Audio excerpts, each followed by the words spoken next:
Assalamualaikum warahmatullahi wabarakatuh. Perkenalkan, nama saya Muhammad Aris Noval. Pada video kali ini saya akan melakukan rangkuman kegiatan studi independen bersertifikat atau MBKM di NFR Academy. Saya tergabung dalam kelas AI for Business dengan total durasi pembelajaran hingga 900 jam di bawah bimbingan mentor Kak Alwi Putra Supendi. Selama program berlangsung, terdapat 9 materi utama yang dipelajari. Berikut adalah materinya. Yang pertama adalah soft skill. Materi ini berfokus pada pengembangan karakter profesional dengan alokasi waktu 45 jam. Topik utamanya mencakup komunikasi efektif, kerjasama tim, dan kepemimpinan. Tujuannya adalah untuk membangun fondasi dasar agar peserta siap berkolaborasi, memecahkan masalah internal, dan beradaptasi dalam lingkungan kerja yang dinamis. Yang kedua adalah pengantar bisnis dan AI. Materi ini mengintegrasikan konsep dasar bisnis dengan teknologi artificial intelligence. Fokusnya adalah penerapan metodologi AI for Business untuk mempercepat pengiriman aplikasi dan proses operasional perusahaan melalui sistem otomasi. Dan yang ketiga adalah Gen AI dan Prompt Engineering. Tahap ini untuk mempelajari interaksi dengan Large Language Model atau LLM. Pembelajaran difokuskan pada teknik menyusun perintah atau prompt yang spesifik dan berkonteks. Tujuannya agar artificial intelligence dapat menghasilkan output ekstraksi teks yang paling akurat dan sesuai dengan kebutuhan operasional bisnis. Yang keempat adalah pembuatan workflow. Materi ini berpusat pada perancangan alur kerja otomatis. Praktik utamanya menggunakan platform workflow automation N8N. Fokus di tahap ini adalah menghubungkan berbagai aplikasi digital dalam satu pipa data atau data pipeline, sehingga pemrosesan informasi dapat berjalan secara otomatis dan terstruktur tanpa memerlukan intervensi manual dari pengguna. Yang kelima, pengembangan agent AI tanpa coding. Tahap ini mengerjakan pembuatan agent AI menggunakan pendekatan visual tanpa perlu penulisan kode pemrograman.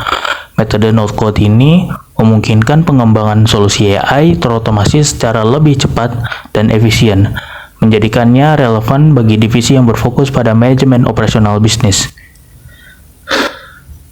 Yang keenam, implementasi AI untuk pemasaran. Materi ini merupakan praktik pengaplikasian AI dalam digital marketing.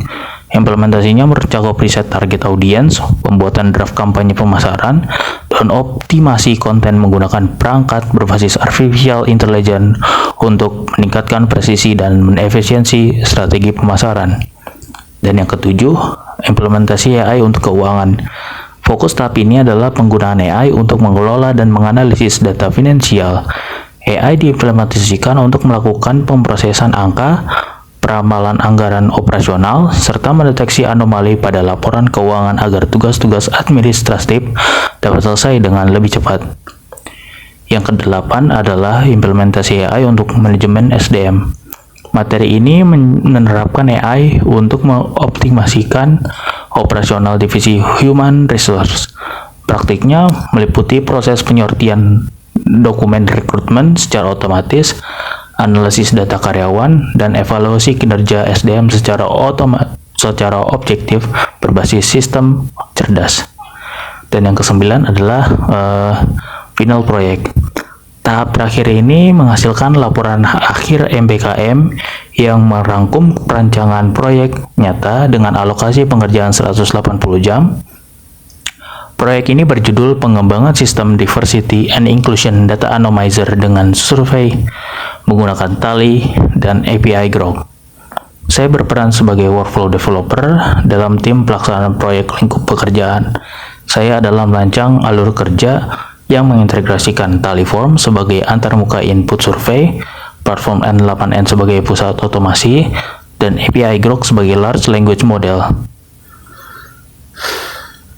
Sistem ini berfungsi untuk melindungi privasi responden saat survei masuk melalui Tallyform. Data diproses melalui Node N8N, API Grok, kemudian mengekstraksi dan menyensor entitas spesifik seperti nama individu, alamat email, nama divisi operasional, dan lokasi fisik.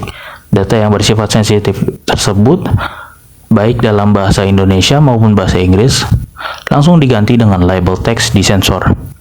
Untuk menjaga kerahasiaan identitas sejak awal, sistem hanya menggunakan validasi tautan URL acak dan sengaja tidak mengimplementasikan mode autentikasi seperti mode sign on setelah data dianonimasi.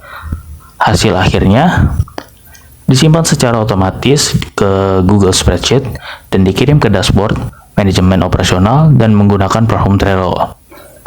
Seluruh proses input data hingga pembuatan kartu pemantauan ini hanya memakan waktu sekitar 20 detik hingga 30 detik per laporan, tanpa memerlukan intervensi manual dari tim HR. Sekian penjelasan saya mengenai rangkaian kegiatan studi independen di NF Academy. Sekian, wassalamualaikum warahmatullahi wabarakatuh.